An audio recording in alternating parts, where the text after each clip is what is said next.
Good evening. Welcome to the latest live edition of Last Bell Boxing. Joined always by regular, I might as well call you a co-host now, aren't I, Daz? I won't go that far. Daz, how are you, pal? I'm all right, mate. Thank you. How are you? Yeah, very good, mate. Very good. Been a bit of a busy week. There's lots going off in the boxing world at the minute. So much being said and passed about on Twitter between boxers, fight fans, on fights that have been made that certain fighters are not happy about. We're going to go into that.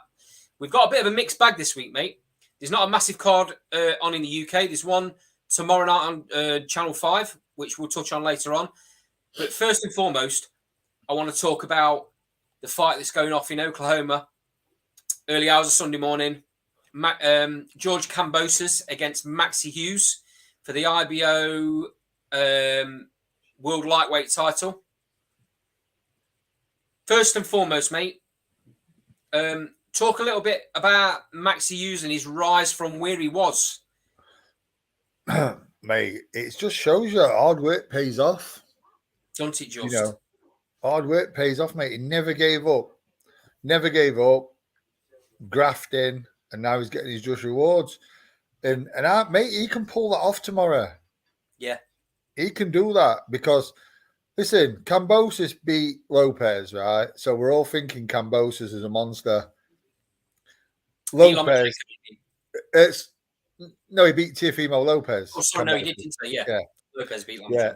So it's like, but I think that proved basically how Lopez fought Taylor. I think that just sort of showed that Lopez wasn't on it. You know, he wasn't. To me, he wasn't. That wasn't the same fighter that beat Lomachenko, and I don't think it was either, mate. No, and it wasn't the same fighter that beat Taylor. You don't beat Lomachenko and Taylor on the form he showed against Kambosos. No, I agree. So really, what Lopez was saying, that there are a lot of problems in that camp. You know, I think he's come out and said that, listen, I just thought I had to turn up. But there were other issues that were going on top of that. You know, I sort of tend to believe in me with it. You know, listen, Kambosos were fortunate to get the nod over Lee Selby. Yeah, I know. And that was a shell of Lee Selby as well. Oh yeah, without a doubt. And you know, Selby won that fight for me. Very close. You know, very close. I think I did. Kambosos has got really quick hands, mate, and he's got a good engine. But other than that, when he's in a bit of a scrap, I don't think he knows what to do. Well, I think Maxi will show him movement. I think Maxi will punch him and step off him. And I think he'll make it hard for him. So I'm not saying that Maxi's going to win, but, you know, I wouldn't be surprised. If I wake up on Sunday morning and I see Maxi's pulled it off, I ain't going to be surprised. Do you know what I mean? So let me just pick a couple of comments up in the sidebar. Good evening, Danny Bravo. How are you, mate? Less of the up the Rams comment, though. I'll let you off this time. So Danny's put Kambosos was fortunate. I think he's talking about the Lee Selby fight. Yeah, I think he was, because I had Selby winning that by a couple of rounds. And he's also put he was gutted when he beat Teofimo Lopez. I think he's a bit of a Lopez fan by the looks of it. As I am. He's a very good fighter. So he's also put Max Hughes will get his head banged in. Don't agree with that at all. Could possibly get stopped late, you know, but he also could, you know, he could win the fight. It just depends. I think it's completely down to the way Maxi approaches the fight. If he roughs Kambosos up, makes it difficult for him on the inside, I think Kambosos might have a really tough night. See, I think he's got to show him a bit of angles, you know. I think he's got to get his shots off, change his angle, and then but mix that with being inside. You know, I think Kambosos would enjoy being inside though. I think, Cambosis wants to try and impose himself on Maxa. Maybe.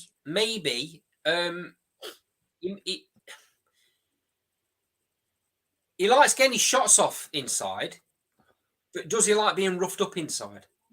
But how much is Maxi going to get away with?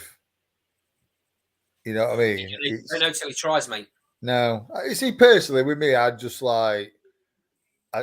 basically box him, try and show him angles. Because when Selby was showing him angles, mate, it looked clueless, to be fair. Yeah. I agree. I don't think his movement's very good. Even though he's got quick hands, I don't think his movement's great. Good evening. It's George. How are you, pal? So Danny Bravo's put a big win from Maxi, though, may get him a decent payday. I think he's getting a decent payday in this fight, to be quite honest. I think it's his career best, isn't it, Daz? Yeah, mate. I've just had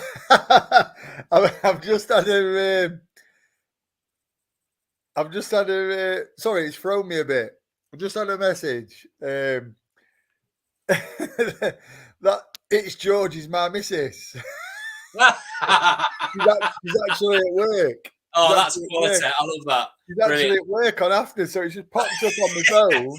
Good on her. Sorry, that's me that's just said evening, lads, from It's George profile on YouTube. So obviously George is her son's name. So is it? All right, okay. Yeah. Good on her for jumping on. She's at work. Fantastic. That's she's it's because she's here every Thursday, mate, when we're on, and she's missing it, obviously. Yeah, she's always in the background, isn't she? Passing you your brews and your snacks. Yeah, what are you going to do? I've had to make my own brew. Oh dear, mate. What's all that about? Oh, shocking, mate. Shocking. So, Danny Bravo's come back with time will tell. What this does for Maxi Youssef, I believe this is for the IBO title, but I also believe it's an IBF eliminator. So it puts him in the mix. And Maxi, a couple of years ago, mate, Maxi has once been dreaming of a world title shot. I think he's done wonders to get to where he's got to. He's definitely had an Indian summer in the latter part of his career. He's done brilliant. Obviously, training and fighting and alongside Josh Warrington and that camp there has done wonders for him. I've got my partner in crime and all. Is that to make up for the missus, is it? Yeah, I prefer him to missus, to be fair. My pal Will. Thank you, mate. Okay, swiftly moving on, Daz. I think now. Yeah, sorry, mate. This is something that I was absolutely shocked with in the week, and that's Anthony Joshua's comments about Rob McCracken. So if anybody that's watching the show with us now hasn't seen these comments on Twitter, I'm sure that they're on Insta as well. But basically, Anthony Joshua's come out, if it's true, by the way, Anthony Joshua's come out and said that Rob McCracken never taught him defense. He was too busy concentrating on the Olympic squad to concentrate on his pro fighters. And at the time, Anthony Joshua was his only pro fighter. And it's all his fault that AJ's where he is. So Carl Froch has obviously come out in McCracken's defense and called bullshit on Anthony Joshua. Well done, Carl Froch. Well done, Carl Froch. Yeah, dead right. And he's not the only one as well. Neil Marsh has backed Carl Froch's comments up. Neil Marsh obviously is a boxing manager. A number of people have kind of frowned at it. No one's come out and done what Carl Froch has done, though. So it's interesting. Obviously, Carl Froch spent his whole career with Rob McCracken. He knows the man inside out. They're very good friends. So it's crazy, in my opinion, mate. Where do we start with this, Daz? I'm going to call it for what it is, mate. It's just AJ showing that sometimes he lacks a bit of class. I mean, it's just absolutely ludicrous, to be fair. I mean, the fact he started it off by saying, or his reasoning, well, look at Carl Frocher's nose. I mean, what's all that about? I mean, come on, how old are we? Yeah. It baffles me, mate. It really does. I just, I want to like AJ because he seems like a likable guy, but then he comes out with things like this, and I just think, are you really just deliberately trying to annoy people? Yeah. You know what I mean? It's like, come on. I mean, you didn't do bad under Rob McCracken, did you? Well, let's set the record straight. So AJ was, by his own admission, dealing drugs on the streets of Watford. Yeah. He gets an opportunity to train as an amateur boxer, gets a liking for it, ends up under the wing of Rob McCracken and the Olympic training squad, and within 3 years, he's Olympic champion. Yeah. So he's not bad, is he? Not a bad trainer, is he? Well, he can't be that bad, can he, mate? No. So he goes from that, right? That gives him, and this is the thing for me, right? This is the real bigger for me. The fact that he won the Olympic gold then gives him the platform to go on to the stardom that he's had. Because without winning that Olympic gold, the likelihood is he would never have got that contract with Matchroom Boxing and Eddie Hearn. No. So Eddie Hearn's then tailor-made his career, picked the right fights at the right times, all under the watch of Rob McCracken. Yeah. Now, for his first few pro fights, Rob wasn't in his corner training him, but he was in the background. Yeah. Let's be fair as well. He had the first fight with Dillian. He had a little bit of a crisis in that. But then, to win world heavyweight title, mate, come on. I think I'd have won world heavyweight title that night against him. I'm a bit staggered, mate. This is it's very poor judge from AJ. This, even if he's thinking it does, because he's now with a new coach, and a new coach is saying to him, well, why don't you know this, and why don't you know that, and how come you've not been taught this? And if AJ's even thinking it, or maybe I should have been taught that, or maybe I haven't been shown it, or even if he's thinking it does, he shouldn't be putting it out in public. No, I mean, because what that's doing is it's shitting all over Rob McCracken. Yeah, of course it is. It's just classless. Just classless. Awful.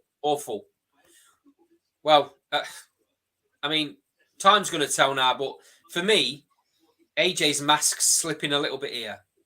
He's no longer this perfect commercial specimen. Answers everything the right way that smiles at everybody. I mean, it sort of fell off after the second Usyk fight, didn't it? It did with those comments, mate. Oh, I mean, trouble with Anthony, mate. For me, he's got too many yes men around him. He certainly has had in the past. Whether he has or not anymore, now he's over training with Derek James. Is it? Derek James. I don't know, mate. He didn't look like it from the media stuff that was done before his last fight. Yeah, he might have got rid of them. Yeah, he might have got rid of them. Maybe. I just don't know, mate. I wasn't interested in watching this AJ White fight, but after those comments, I really am now. Yeah, I think there's probably a lot of people now going to want to see Dillian put him on his backside. Yeah, well, I'm one of them, mate. I got to be honest. Yeah, I'm very disappointed. Very disappointed that he's come out and said stuff like that. It's just poor. Yeah. I mean, fighters leave trainers all the time in boxing, but you very rarely see a fighter coming out and slagging an old trainer like that. Yeah, especially one that's got you to a world Olympic gold, world heavyweight title, 2 world titles as well. 2 world titles. Yeah. Okay, swiftly moving on to another heavyweight fight. Well, if you want to call it that, because I'm not. Tyson Fury, Francis Ngannou in this, what are they calling it? An exhibition? Apparently, it's under proper full rules. Apparently, well, maybe that's why they've done what I'm just about to tell you, and that is that they've added a rematch clause, would you believe, into a fight with a boxing novice who's having his first pro fight against the WBC heavyweight champion of the world. Also, Carl Froch has leaked he's had a conversation with Tyson Fury. And in that conversation, this has come from another source, by the way, so this hasn't come from Carl Froch. It might not be true. Allegedly, Carl Froch has leaked a conversation he's had with Tyson Fury. And in that conversation, Tyson Fury says it's all about the money. Yeah. Which we knew anyway. He also says it's the biggest fight out there for him. Not quite sure that's true, but well, it's not true, is it? No, it can't. Money-wise, he might be getting the most money. Well, I mean, fight out there for him. The biggest fight out there. He's undisputed against Usyk. Yeah, I think money-wise, Usyk is probably would shade it. I don't think there's a lot in it, money-wise, but yeah, biggest fight is obviously Usyk for Undisputed. You know, I mean, he's going in with someone who's never had a boxing match. Interesting to see Frank Warren's recent comments. He's, Frank Warren normally laughs things off, and he has a little bit of needle, but not the way he went to. I can't remember who it was interviewing him, but he proper went off on one. Clearly, I mean, they were saying that this was a game changer, weren't they? This was going to change the face of boxing, this announcement. All of a sudden, it's Ngannou, and they haven't had the reaction they thought they were going to get, mate. They thought everybody was going to jump on it. Oh, this is amazing, blah, blah, blah. And no one's done that. I've not seen a single interview with any fighter, any promoter, anyone of any note in boxing that believes this is a brilliant fight. No, it's shocking. There's only two winners in this. And that's Ngannou's manager and Ngannou himself, because they're making a fortune. I mean, can you imagine? Can you actually imagine, right, if he lasts 10 rounds with Tyson? It's going to be, well, he's obviously carried him. And that's shocking. Can you actually imagine if he lands a punch from the gods and lays Tyson out? I mean, firstly, mate, Deontay Wilder couldn't do that in 3 fights. No, listen, I don't for 1 minute think he's going to, but I'm just looking at scenarios. There's no good scenario here for boxing. No. You know what I mean? Boxing doesn't win it all, mate. I mean, if Tyson batters him in 2 rounds, carries him for 2, and then batters him in 3rd, then, right, you battered an MMA fighter. Yeah. Do you know what I mean? On this show, and I'm the prime culprit for this. I've slated Jake Paul for the best part of a year for doing exactly this, fighting MMA fighters. So I'm not going to change my tune now just because it's the heavyweight champion of the world. No. Yes, Ngannou's a monster in the MMA world. They're completely different sports, and the fact that they're trying to pretend like it's not. I don't know who they're trying to kid. Yeah, they're trying to sell the fight. Fair enough. In my opinion, the fight shouldn't be happening in the first place. He should be fighting. If he can't get the fight made with Usyk, which he's saying he can't. He's saying Usyk don't want it. He's saying Anthony Joshua don't want it. Well, then you need to fight somebody in the top 10 of the WBC rankings. The problem is, Maurizio Sullivan and the WBC have come out and said, we're not going to force a mandatory on Fury. He hasn't fought for 14 months, mate. Why is he not a mandatory? Yeah, I know. I mean, listen, I'd rather see him v Andy Ruiz than Ngannou. Anyone in the top 10. Anyone in the top 10 is a better opponent than Ngannou. It's simple as that.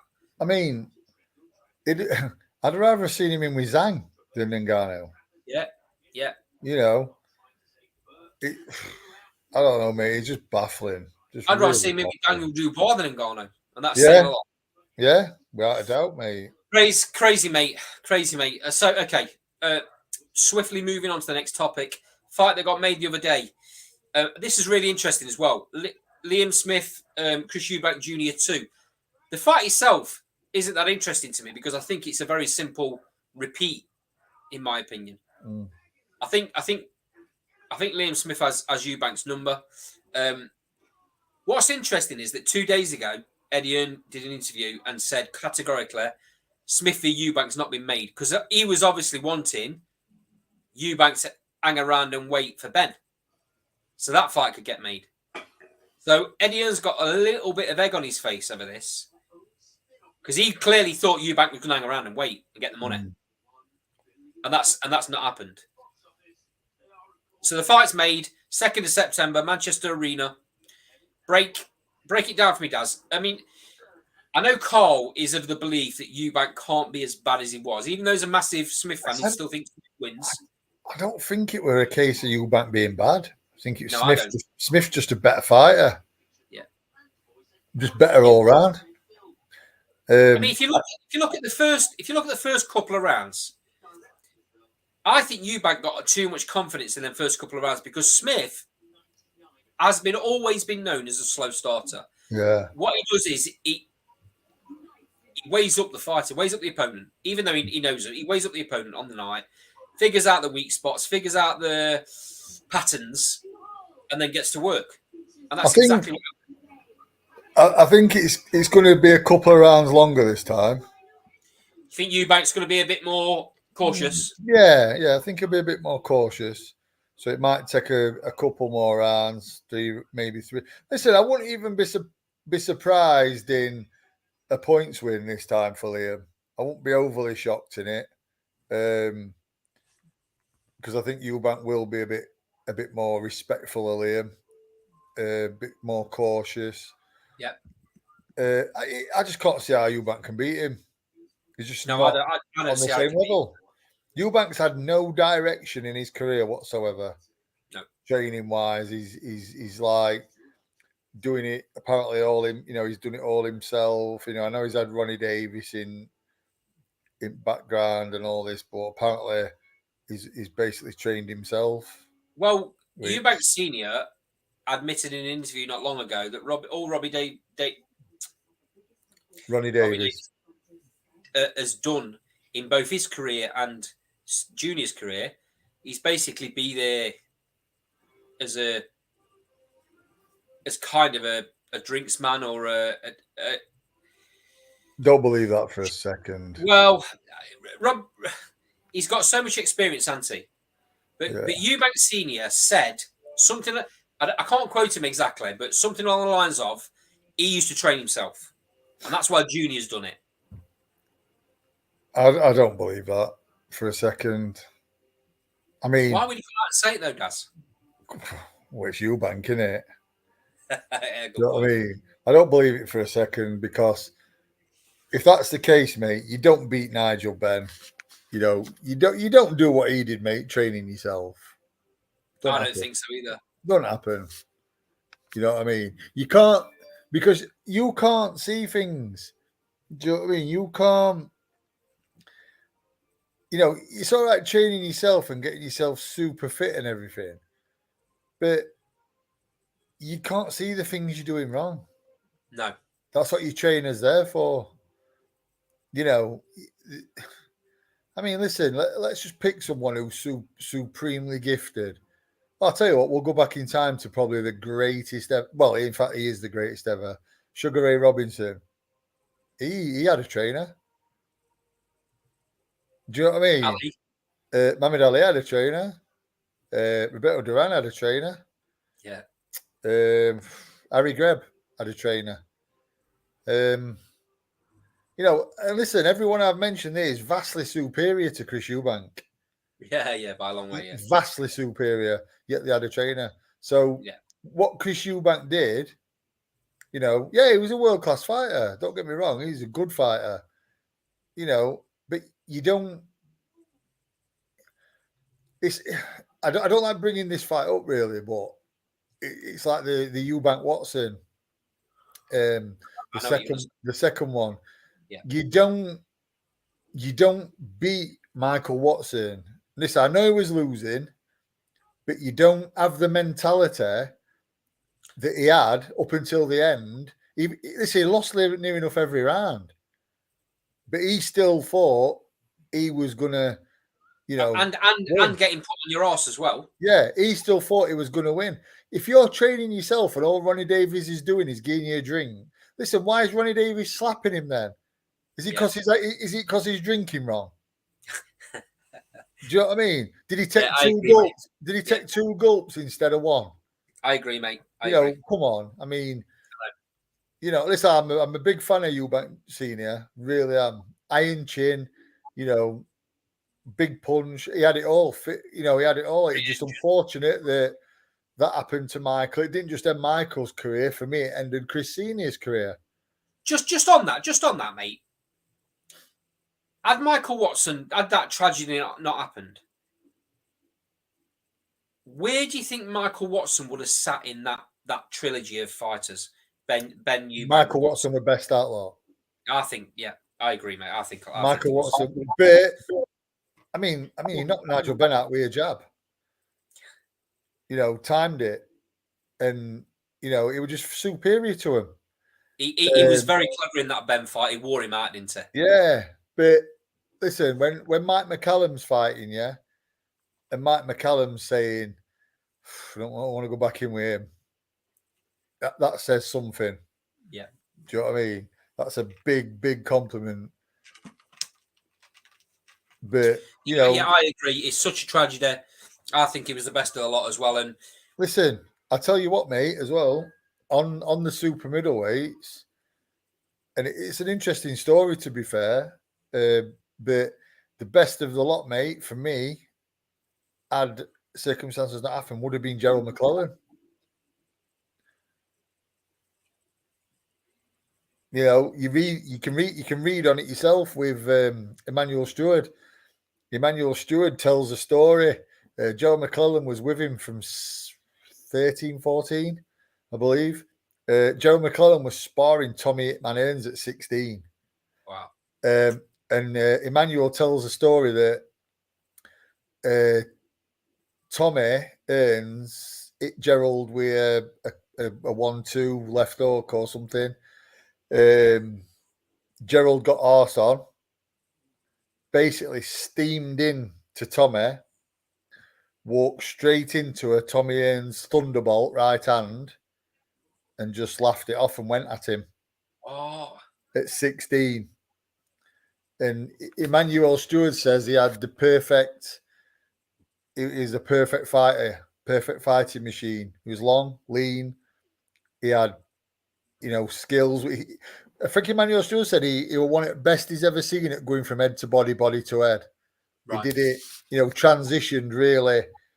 And, I think he even commented that he were better than Mike McCallum going to body.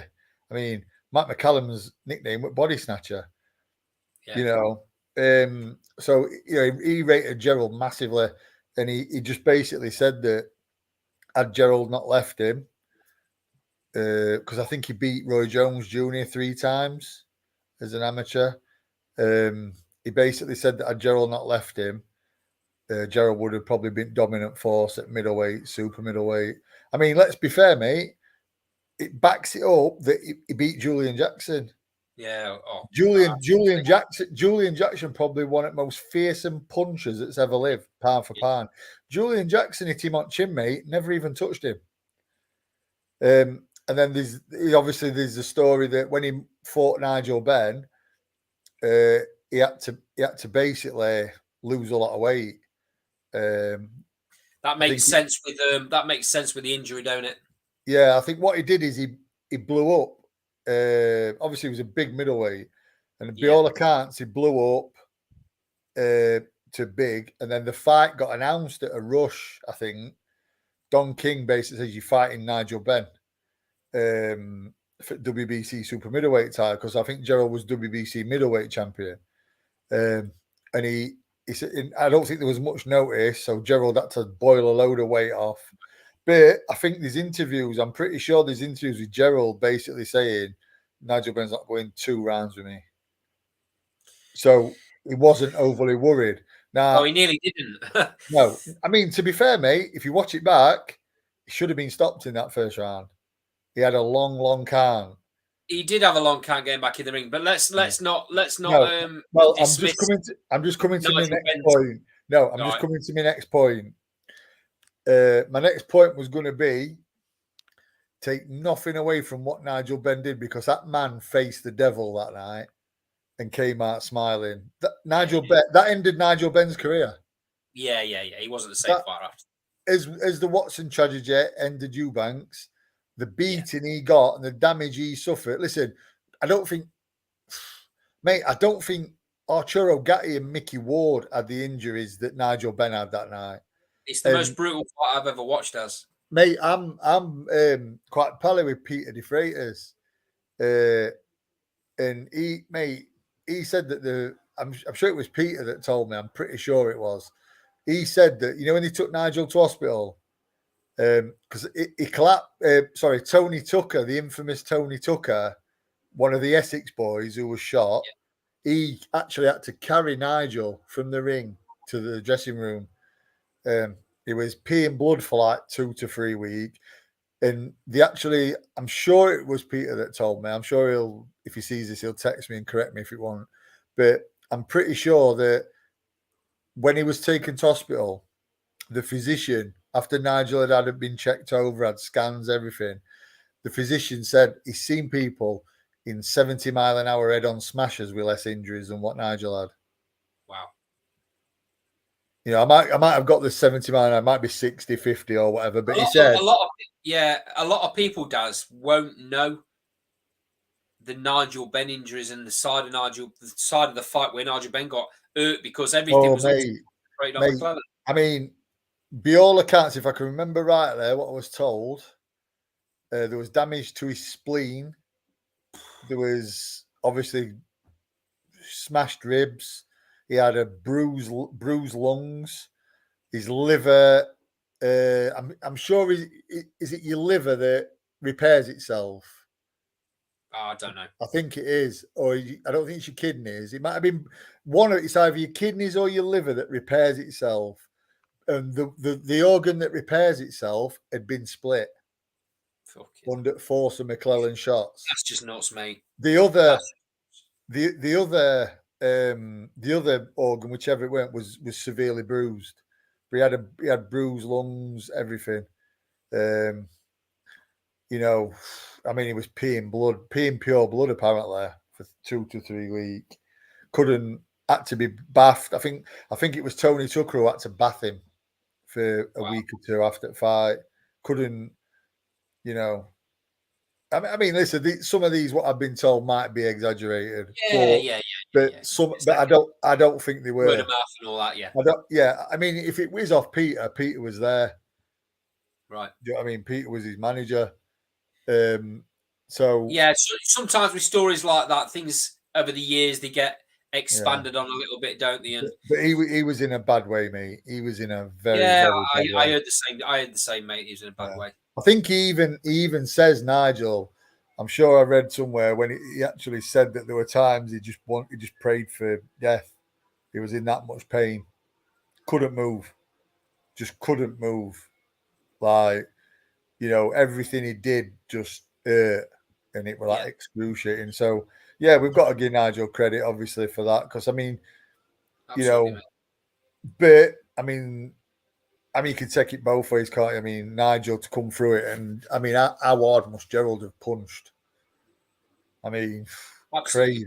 Well, it is crazy. It is crazy when you think about that first round. He almost took Nigel Benn's head off. Yeah. Do you know what, mate? The Nigel actually says in later interviews that he actually got used to the power. He actually. I mean, if you watch, I think it was 8th round that he hit Nigel and stiffened him. I'm sure it was 8th, but he hit Nigel and he stiffened him.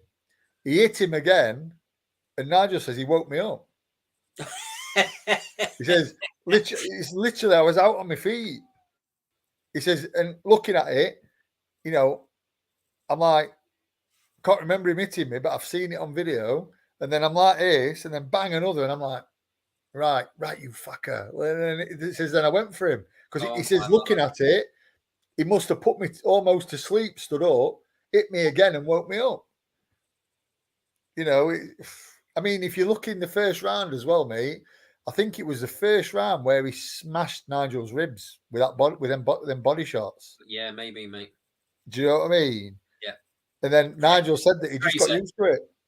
Crazy to stay in the fight as well. It just shows just how much guts Nigel Benn and Chris Eubank and fighters of that era. They're a different breed to the fighters nowadays, mate. Yeah, I mean, okay. Go on. Sorry. No, go on, mate. It's all right. I was just going to say we'll move on to the next topic, but mate. Yeah. No, it's fine, mate. It's fine. Move on. Okay, so last topic then, because I'm conscious we've got a really interesting interview after this, which will be dropping on the channel in the next day or so. It's one for everybody to watch. That's an absolute certainty. So, Channel 5 tomorrow night have a card in Scotland. Lee McGregor versus Eric Robles Ayala for the vacant IBO Super Bantamweight title. This has gone well under the radar, this show and this fight. There's a couple of other good fighters on the undercard as well. Isaac Lowe looking to rebuild. Harlem Eubank looking to carry on with his great career so far. Matty Harris, very, very good heavyweight prospect. He's looking to go 6-0. But let's start with Lee McGregor. He's currently 12-0-1 with 9 knockouts. Now, people don't normally bang at super bantamweight. He clearly does. What do you know? Firstly, what do you know about Lee McGregor? What have you been impressed with what you've seen of him so far, Das? Yeah, I think I've only watched him a couple of times, mate. To be fair, I think I'm guilty of not really seeing Lee that much.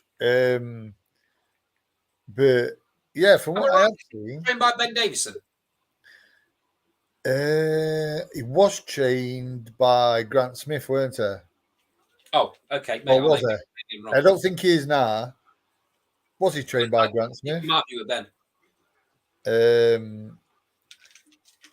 I'm just looking at I can't remember the fight that I saw him in. Yeah, that was it. I saw him v Cash Farouk. I think he was a bit fortunate to get that decision, I think.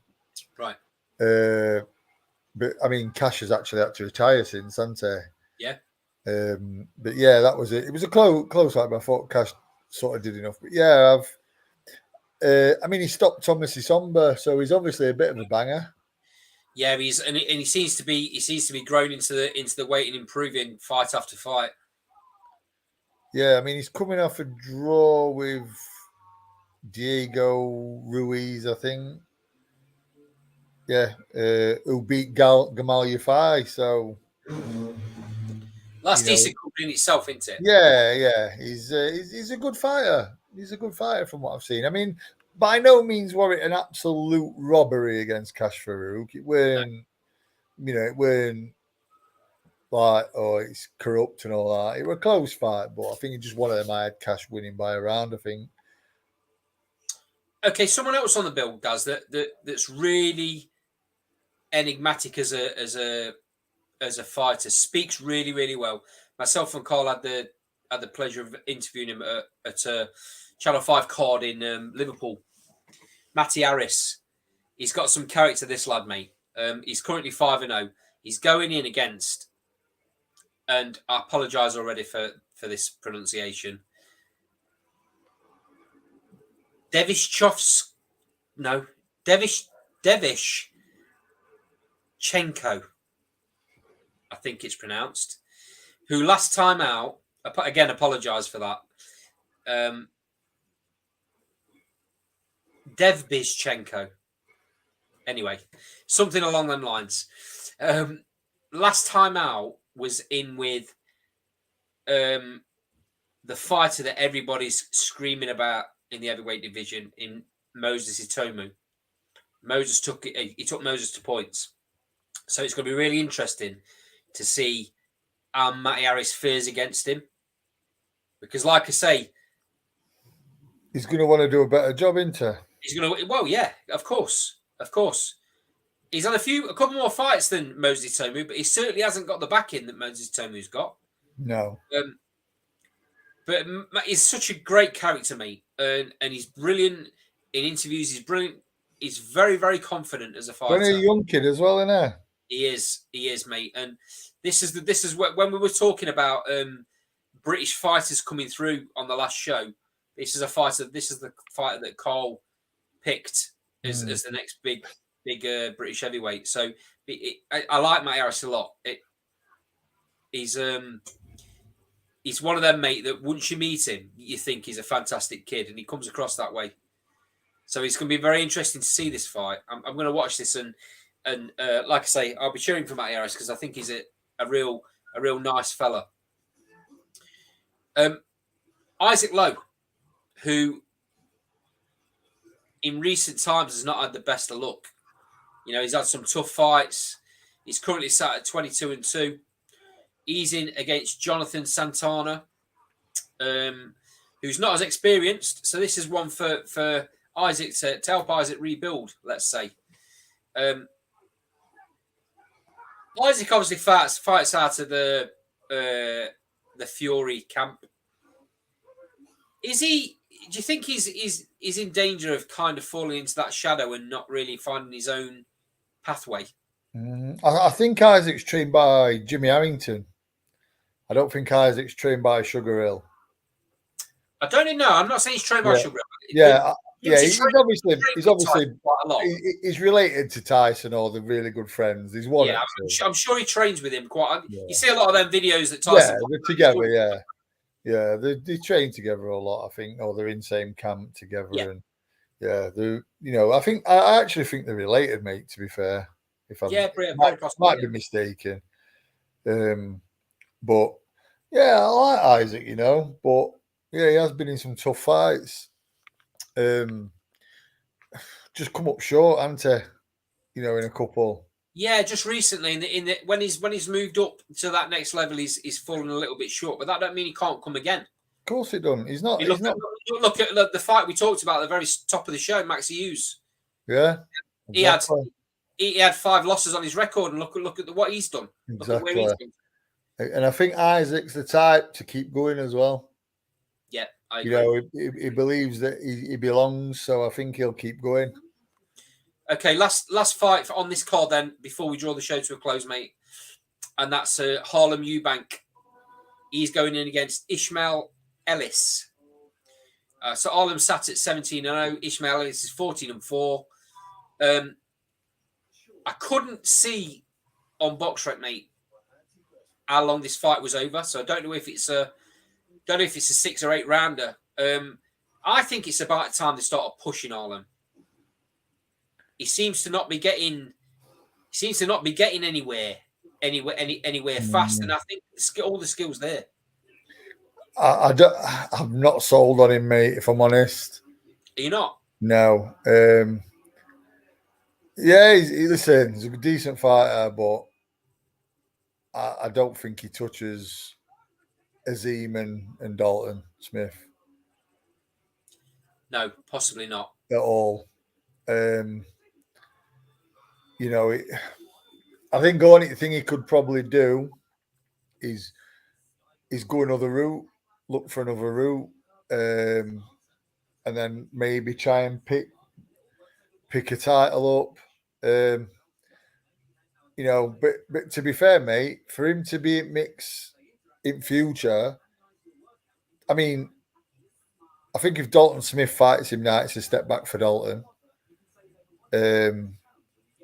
Not so much Adam, because Adam's a little bit less experienced than Dalton into thinking professional fights, I believe. But even then, I think he's behind them guys. I don't see. Only way I see him getting in the mix with him is if he wins, if he picks up some sort of world title. But right. Where's he going to get it from? Or European title, maybe. Yeah, I mean, Yeah, I mean that's a good shot, mate. To be fair, because if he picked a European title up in his next fight, I'm sure they could make a Dalton because I Dalton was wants about to to. say that Dalton's heading that way into. Dalton wants to go the British, European, and that. So yeah, I mean that could be a case for that. I'm not quite sure who European champion is at the minute. No, I'm not sure either. Um, So quick one in the sidebar, does. Good evening, Larry Liston.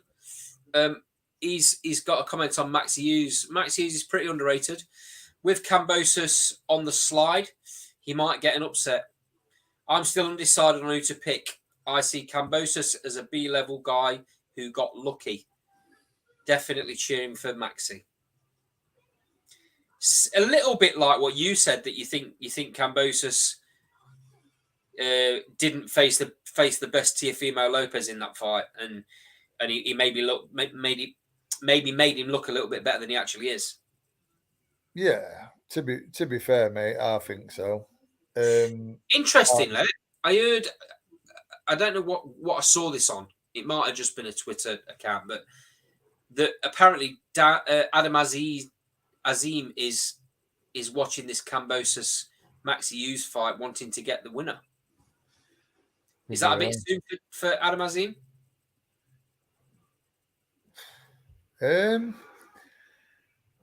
I don't know, mate. I think so. I think maybe a couple of fights too soon. I mean, I'm just looking on the European rankings, and I believe that the European champ could possibly be Sandor Martin. Right. Okay. I'm not 100% because it doesn't say, but it could be him. I mean, Arlem's ranked 8th. I mean, Arlem's ranked above Dalton in European rankings. Yeah, strange one, that, isn't it? Yeah, I mean, it doesn't tell me who European champ is. I mean, Arlem's number 8, Dalton's number 11, Adam Azim's 15. Then I mean, Lewis Ritson's above Arlem. Yeah, well, that's just crazy. Dara Foley's 6. Then there's a kid, Akhmedov. I mean, Awara Davis, number 4. Cattrall 3. Martin 2. And Josh Taylor, number 1. I mean, to be fair, Arlem Eubank v. I mean, Awara Davis is going to obviously fight for world title next, isn't he? Yep. I mean, I wouldn't be surprised to see Dalton v. Awara for that at some point. You know what I mean?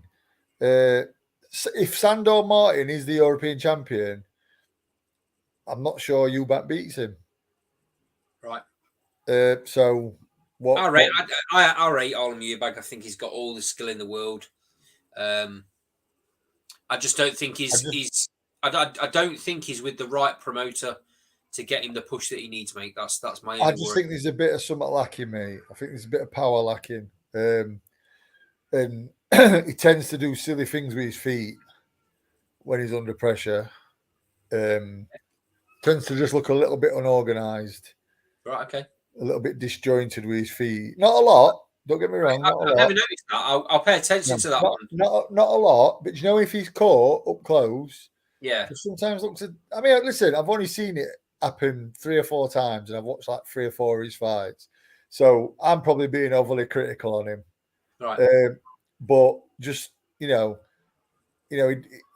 little. I think I saw him in his last fight when he was under a little bit of fire.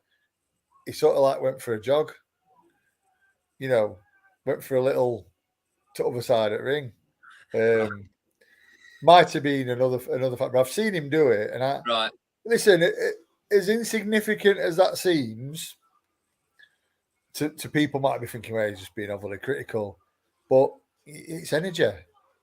Yeah, it's energy that you might need. I don't know, mate. I'm just not overly sold on him. He's a talented kid, but I'm just interesting to see where he goes, mate. Because at some point they're gonna have to put him in the mix. Yeah, he seems very likable as well. Yeah, seems like a very nice lad. Yeah, interesting. Right, Daz. Conscious of time because I know that we've got, like I say, we've got a very interesting interview coming up. So we're going to bring the show to a close. Thanks to everyone in the sidebar. Thanks to Danny Bravo. Thanks to Daz's missus for a comment.